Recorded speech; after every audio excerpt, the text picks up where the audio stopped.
So peace be with you all students.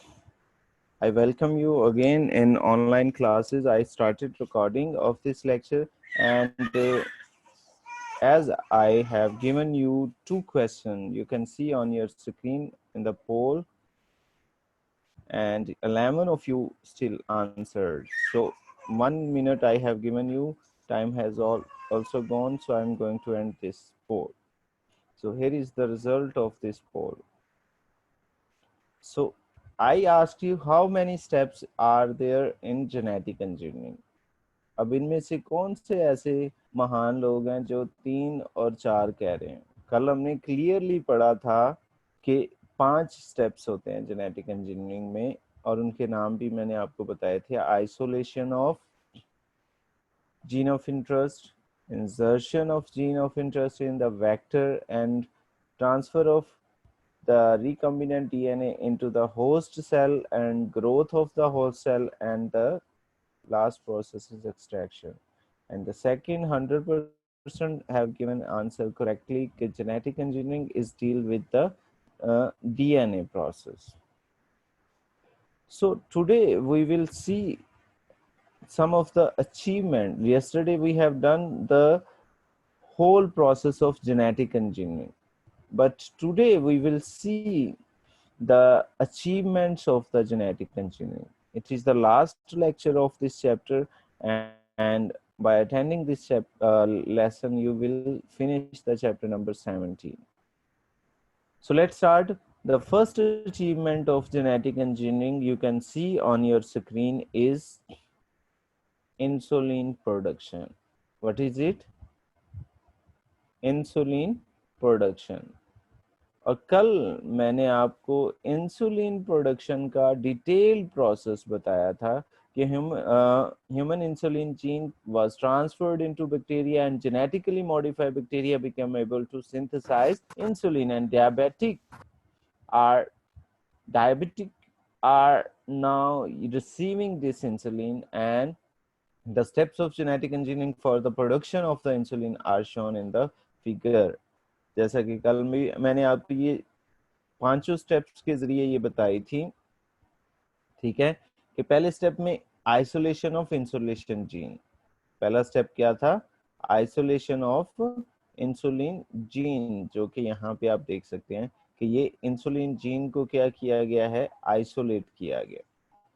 और दूसरे step में हमने क्या किया है कि जो जीन प्लाज्मिड था हमने बैक्टीरिया से एक्सट्रैक्ट किया और सेम एंडो न्यूक्लियस एंजाइम से हमने उसको भी कट किया और उसके अंदर क्या इंसर्ट कर दिया?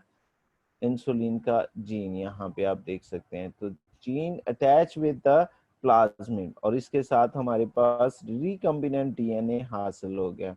फिर हमने बैक्टीरिया में इस जो रिकम्बिनेंट डीएनए था उसको हमने होस्ट सेल जो कि बैक्टीरिया है उसके अंदर इंसर्ट कर दिया, थर्ड स्टेप। फिर और इस तरह से जेनेटिकली मॉडिफाइड बैक्टीरिया हमारे पास आ गया, यानी जेनेटिकली मॉडिफाइड ऑर्गेनिज्म आ गया जिसको हमने ग्रो करने दिया, और लास्ट में उसमें से जैसे जैसे वो ग्रो किया उसमें साथ साथ इंसुलिन का जीन भी ग्रो किया, तो इस तरह से हमने उसको क्या कर दिया? एक्सट्रैक्ट कर लिया।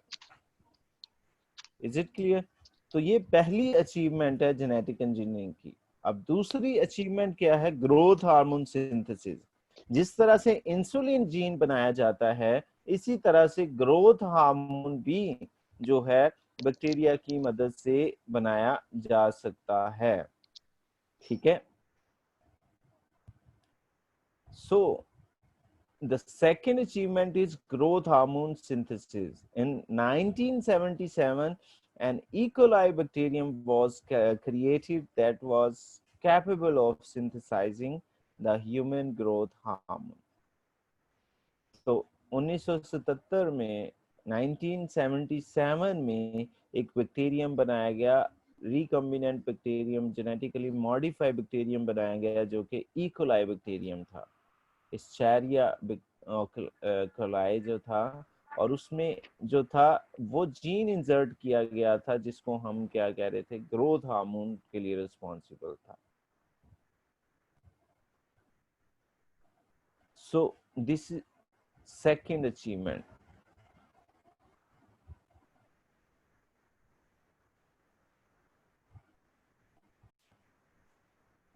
ओके, थर्ड जो है, थर्ड सिग्निफिकेंस आपकी स्क्रीन पे आप देख सकते हैं, और ये क्या है, you can see thymosin production. Thymosin भी ग्रोथ हार्मोन की तरह एक हार्मोन है जो कि बॉडी के लिए बड़ा जरूरी होता है। द हार्मोन थाइमोसिन विच में prove effective against brain and lungs cancer.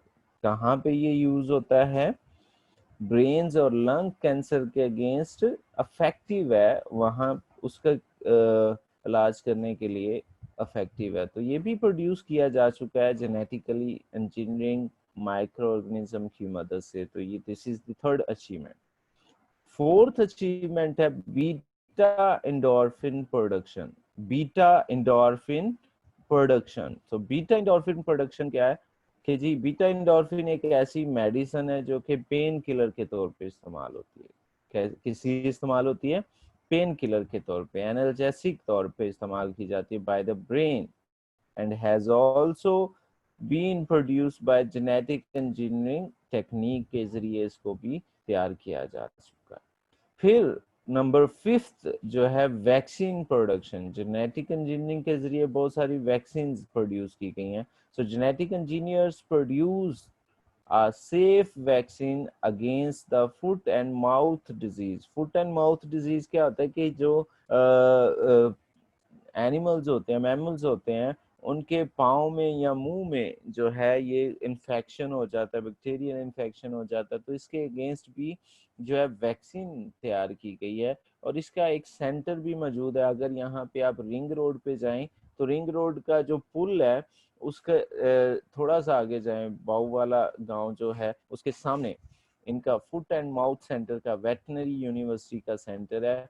वहाँ पे जो है माउस भी बनाए जाते हैं ताकि उन पे जो वैक्सीन या एंटीबायोटिक जो है टेस्ट की जा सकें। और वहाँ पे फुट एंड माउथ सेंटर है जिसमें इस डिजीज के अगेंस्ट वैक्सीन तैयार की जाती है और वहाँ से एनिमल्स के लिए भेजी जाती है all over the country.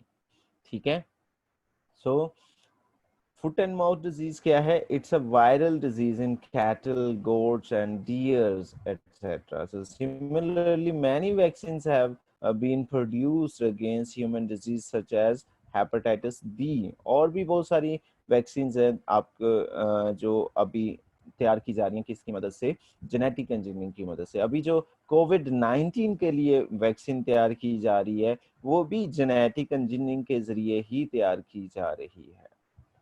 So this is a very good achievement of the genetic engineering.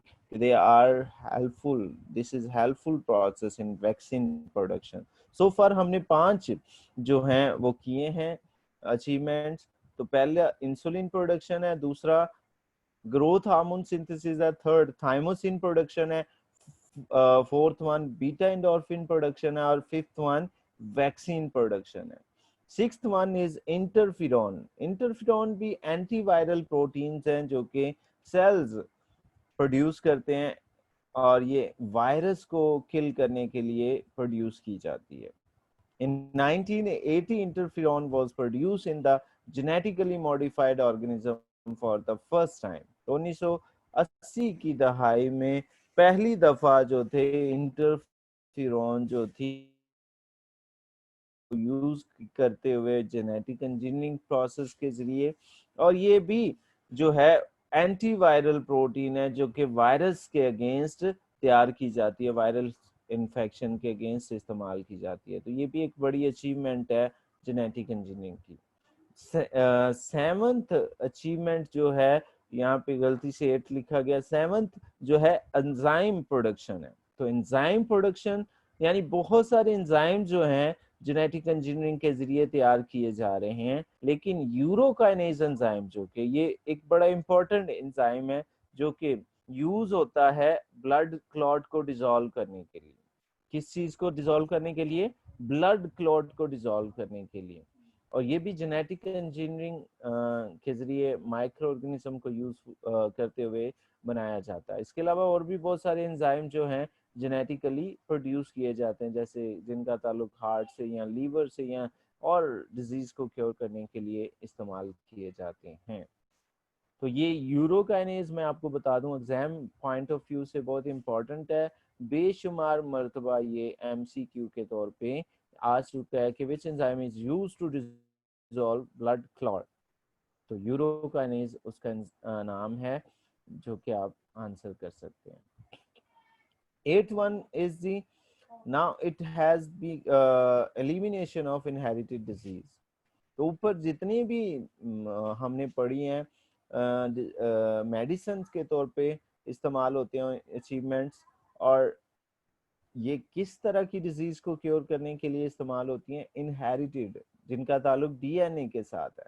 So now it has been become possible to modify the genes in the human egg cell, or this can lead to the elimination of inherited disease like hemophilia। तो आज दुनिया इस काबिल है, scientist इस काबिल है कि बच्चा पैदा होने से पहले वो अंदाजा लगा सकते हैं कि इसको कोई इनहेरिटेड डिजीज है कि नहीं है, और उसको उसका ट्रीटमेंट भी किया जा सकता है एम्ब्रियोनिक लेवल पर। और ये किसकी बदौलत है, जेनेटिक इंजीनियरिंग की बदौलत। So this is the one of the great achievement of the genetic engineering कि ये इनहेरिटेड डिजीजेस को भी खत्म कर सकते हैं। फिर क्योर ब्लड डिजीजेस, ना सिर्फ इनहेरिटेड डिजीजेस बल्कि ये blood diseases like sickle cell anaemia है या थैलेसीमिया है, या जेनेटिक लेवल पे अगर ब्लड सेल्स में कोई डिफेक्ट है तो उसको भी ये दूर करने के लिए टेक्निक इस्तेमाल की जाती है। सो genetic engineering the technique, it is the technique which can be also be used to cure blood disease like thalassemia and sickle cell anemia which results from defects in single genes। And the next one is gene transfer। gene transfer तो एक इसकी बड़ी achievement है जिसके जरिए हम gene को transfer कर सकते हैं एक ऑर्गेनिज्म से दूसरे ऑर्गेनिज्म में। So normal gene could be transferred into the bone marrow. तो अगर बोन मैरो का डिफेक्ट है तो नॉर्मल जीन, डिफेक्टेड जीन की जगह नॉर्मल जीन जो है ट्रांसफर किए जा रहे हैं और उनसे फायदा उठाया जाता है। और variety of production of plants भी जेनेटिक इंजीनियरिंग के जरिए बनाई जा रही है। Genetic engineering have developed plants that can fix nitrogen directly from the atmosphere। अगर प्लांट्स में देखा जाए तो वो 78% नाइट्रोजन हवा में होने के बावजूद भी उसे फिक्स नहीं कर पाते एटमॉस्फेयर से, लेकिन जेनेटिक इंजीनियरिंग के जरिए ऐसे प्लांट्स प्रोड्यूस किए जा रहे हैं जो कि नाइट्रोजन को, एयर नाइट्रोजन को, एटमॉस्फेरिक नाइट्रोजन को फिक्स कर लेते हैं और उसे यूटिलाइज करते हैं अपने ग्रोथ के लिए। तो ये भी एक बड़ा हैरान कुन अचीवमेंट है जो कि जेनेटिक इंजीनियरिंग के जरिए। अदरवाइज नेचुरली जो है plants they can fix nitrogen by using nitrogen fixing bacteria जो कि रूट्स नोड्यूल्स में मौजूद होते हैं, उसके अलावा वो फिक्स नहीं कर सकते। लेकिन जेनेटिक इंजीनियरिंग एक ऐसी टेक्निक है जो हमें अलाउ करती है ऐसे प्लांट प्रोड्यूस करना जो कि एटमॉस्फेरिक नाइट्रोजन को फिक्स कर सकते हैं। So these are the various achievements of the genetic engineering. मैं आपको दोबारा से गो थ्रू करा देता हूँ। पहला हमने पढ़ा कि genetic engineering is used in insulin production, it is also used for the growth hormone synthesis, and it is also used for thymosin production. Fourth one is beta endorphin production. Fifth one is vaccine production. Sixth one is interferon production. Seventh one is enzyme production. Eighth is elimination of inherited disease. 10th is cure blood diseases, or 11 is gene transfer, and 12th is plant production. So hopefully it is clear to you all। यहाँ तक अगर आप okay, the next topic is single cell protein. Single cell का क्या मतलब होता है, एक सेल। सिंगल सेल का क्या मतलब होता है, एक सेल। और प्रोटीन्स, सिंगल सेल प्रोटीन यानी जो एक सेल से प्रोटीन प्रोड्यूस की जाती है। मिसाल के तौर पे माइक्रो ऑर्गेनिज्म ऐसे जानदार होते हैं जो कि एक सेल पर मुश्तमिल होते हैं, जैसे बैक्टीरिया है या फंजाई है या एल्गी है या यीस्ट है, ये सारे माइक्रो ऑर्गेनिज्म है। और माइक्रो ऑर्गेनिज्म को अगर हम जेनेटिकली इंजीनियर प्रोसेस के जरिए, जेनेटिक इंजीनियरिंग के प्रोसेस के जरिए मॉडिफाई करते हैं, जेनेटिकली मॉडिफाई ऑर्गेनिज्म में तब्दील करते हैं, तो उससे हम इंसुलिन भी तैयार कर सकते हैं, ग्रोथ हार्मोन भी तैयार कर सकते हैं और प्रोटीन्स भी तैयार कर सकते हैं। So in genetic engineering, we have studied about the transformation of microorganism by the introduction of the gene beneficial for the production of beneficial protein like insulin. तो ये पॉइंट मेरे ख्याल में आप सबको क्लियर है। पहला पॉइंट जो है आपकी स्क्रीन पे है, मैं दोबारा से पढ़ देता हूँ हाईलाइट करके, और ये मेरे ख्याल में पिछले हर स्लाइड में हम इसी का जिक्र करें कि genetic engineering we have studied about the transformation. What we have studied? Transformation of the microorganism by the introduction of gene of beneficial protein like insulin. और दूसरा पॉइंट है single cell protein refers to the protein content. Single cell protein SCP क्या है? ये एक ऐसी protein है, ऐसा कंटेंट है जो कि एक्सट्रैक्ट किया जाता है। कहां से हासिल किया जाता है? एक्सट्रैक्ट मतलब उसको अलहदा किया जाता है, तैयार किया जाता है फ्रॉम प्योर और mixed culture of algae, yeast और फंजाई या बैक्टीरिया वगैरह। तो इससे हम इसको हासिल करते हैं। Is it clear? Single cell protein क्या है? मैं दोबारा से बता रहा हूं। Single cell protein refers to the protein which is extracted from the pure or mixed culture of algae, yeast, fungi या बैक्टीरिया। एल्गी को, यीस्ट को, फंजाई को या बैक्टीरिया को जेनेटिकली मॉडिफाई किया जाता है और उसमें ऐसा जीन इंसर्ट किया जाता है जो प्रोटीन तैयार करवाता है। तो जैसे जैसे वो ग्रो करता है वो प्रोटीन को भी साथ साथ ग्रो करवाता है। तो इससे जो हासिल होने वाली प्रोटीन है उसको हम क्या कहते हैं? Single cell protein.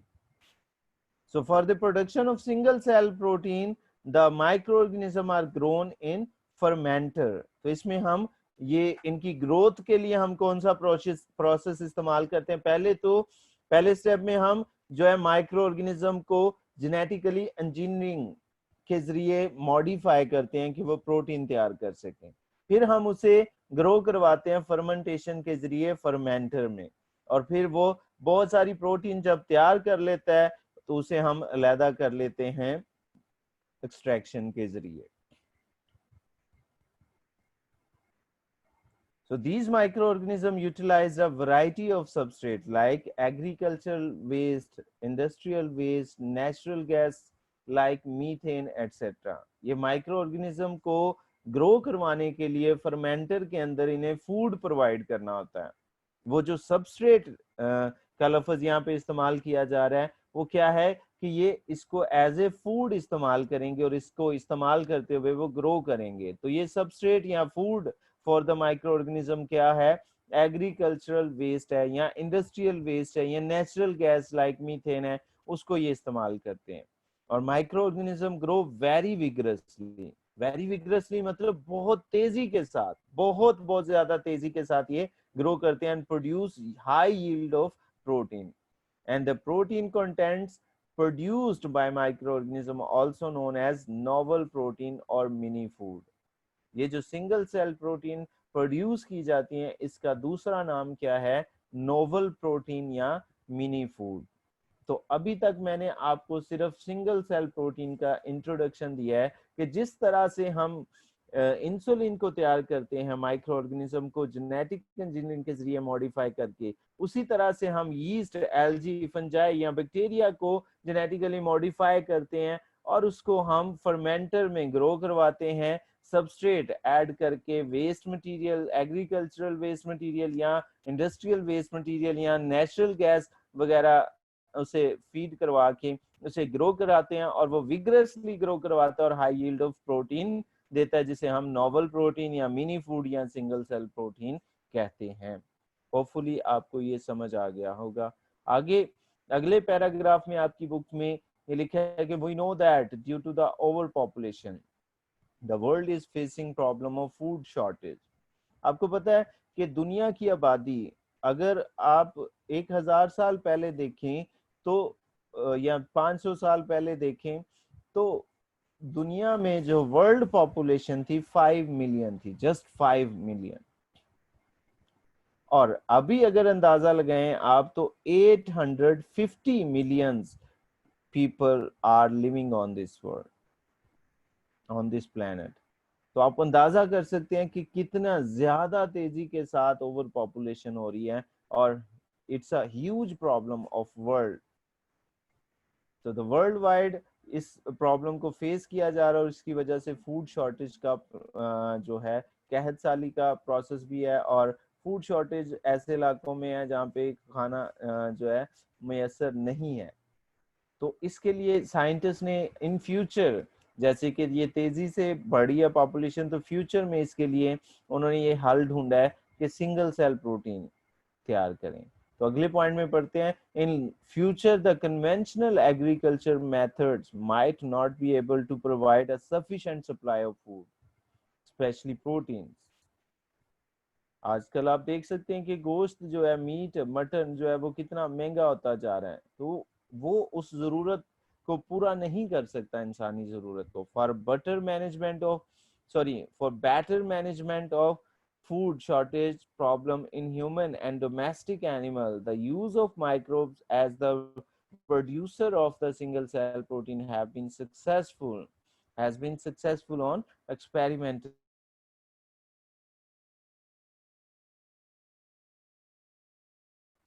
स्क्रिमशॉ of Muscat Institute of Technology. तो उसने ये इंट्रोड्यूस करवाई थी और साइंटिस्ट एंड फूड टेक्नोलॉजिस्ट ये बिलीव करते हैं कि सिंगल सेल प्रोटीन जो है एक बेहतरीन हल है ओवर पॉपुलेशन के लिए, जिसके जरिए हम फूड शॉर्टेज के प्रोसेस से को डील कर सकते हैं।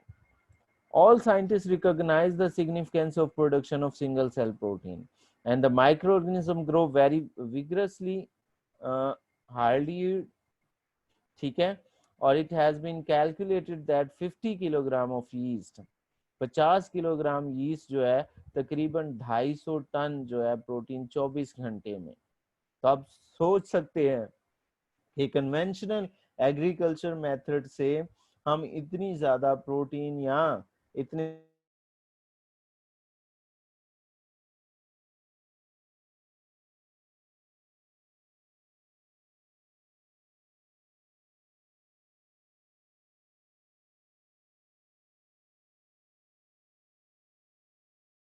पर एकड़ यील्ड। तो ये आप इसके फायदे देख सकते हैं। This yield of protein is 10 to 50 soybean and 20 to 50 times higher than corn. So when single cell proteins are produced by using yeast, and the products are also high vitamin content, तो इसमें high vitamin content भी हासिल किए जा सकते हैं। In the production of single cell protein, industrial waste used as a raw material for organism, तो industrial waste भी इससे खत्म होते हैं। और it help in controlling pollution control में भी हमें मदद देती है। और single cell protein has good prospect in future. तो डेफिनेटली अगर वेस्ट मटेरियल को इस्तेमाल करते हुए इसे बनाया जा रहा है तो ये चीपर भी होगी, सस्ती भी होगी खुराक, जो कि हर एक को मैसर भी आएगी। Moreover the production of single cell protein is independent of seasonal variation. और इसमें ये भी नहीं है कि इस सीजन में मिलेगी इस सीजन में नहीं, ये सदाबहार है, हर मौसम में आपको मैसर आ सकती है। तो यहाँ पे हमने सिंगल सेल प्रोटीन के बारे में सीखा है कि सिंगल सेल प्रोटीन है क्या और कैसे प्रोड्यूस की जाती है और ये इसके क्या एडवांटेजेस हैं। That is all about today lecture. If you have any question and query about this whole chapter or this topic, you can ask me in the chat box, or you can unmute your mic and ask me. Sir chat box पे वो आ रहा है, chat disabled.